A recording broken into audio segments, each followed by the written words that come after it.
ever had a panic attack or started to feel like you were going to have a panic attack and wanted it to stop but didn't know how to make it stop or what skills you could use? I might be able to help. My name is Emily Reeve. I'm a licensed clinical social worker and mental health therapist with the Quarter Life Center. Today I'm going to be talking about a panic attack and different skills that you can use to help reduce them or stop them. So before we get into the skills, let's first talk about what a panic attack is. A panic attack is two parts. One is it is the buildup of anxiety that happens in the body to the point that it can feel overwhelming or uncontrollable.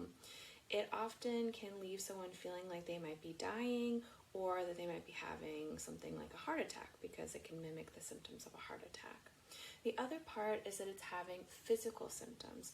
So you might notice that you're trembling. You might notice that you're feeling sweaty. You're having chills. Your heart is racing. It's pounding out of your chest. It feels like a lot. And oftentimes it is something that can last a few seconds. It can last a few minutes. Other times it can last hours. So having skills, having different tools that you can use to manage them, reduce them as you start to feel it, or if you're in there in the panic attack, what you can do could be really helpful. So today I'm going to talk about a few different ways to manage them. One is to consider keeping some type of sour candy at your house. This is just a sour candy that I found at a local store. And there are tons of different kinds of them. And what is nice about having a sour candy is that when you start to have the buildup of anxiety, if you put one in your mouth, the tartness from the sour candy can really shock your senses and can serve as a really great distraction from the feeling of panic. So that could be one that you could use if you're starting to feel a panic attack or if you're in a panic attack. If you have access to something really tart, it can kind of like shock the system.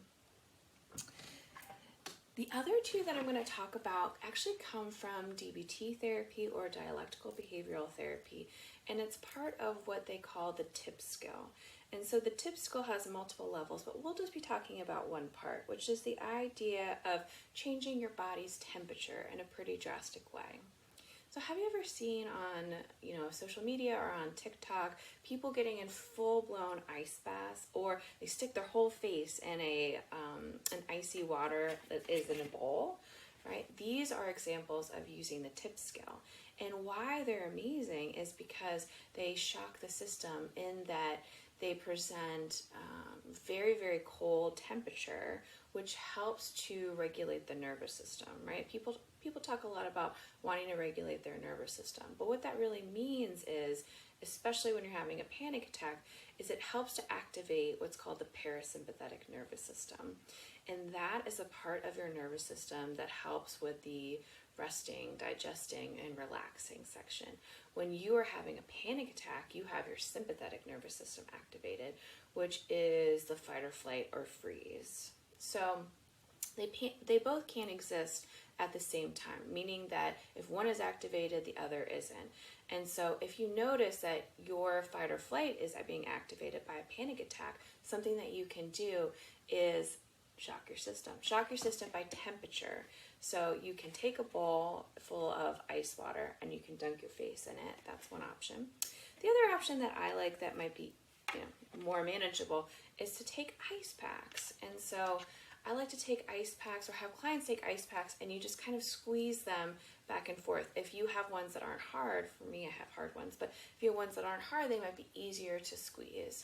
You also can place them on your face or on the back of the neck and kind of hold it there.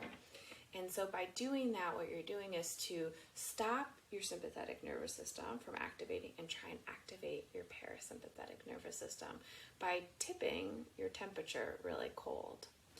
The other option is actually to do its opposite, which is to tip your temperature in a more like warm way. And how you do that is generally through vigorous exercise. So one of the last things you're probably going to want to do is to get up and exercise when you're having a panic attack or feeling like you're going to be having a panic attack. But it's actually very, very helpful. And so some people say that they can get up and do jumping jacks over and over again.